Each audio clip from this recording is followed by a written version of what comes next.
পানি দিয়ে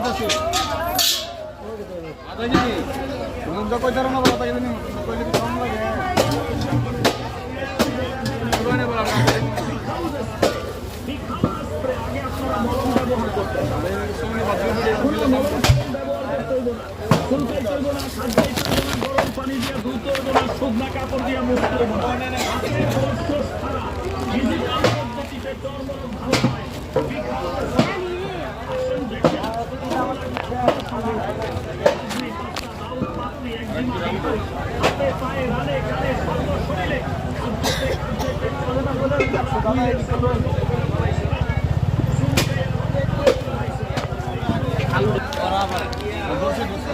আমি মরিচ দিন লাগবো না আমাদের 3 পদ। হ্যাঁ, আলু আলু 260, তারপর হচ্ছে আর 60, 410। কবি হচ্ছে 50 টাকা। আপনি যদি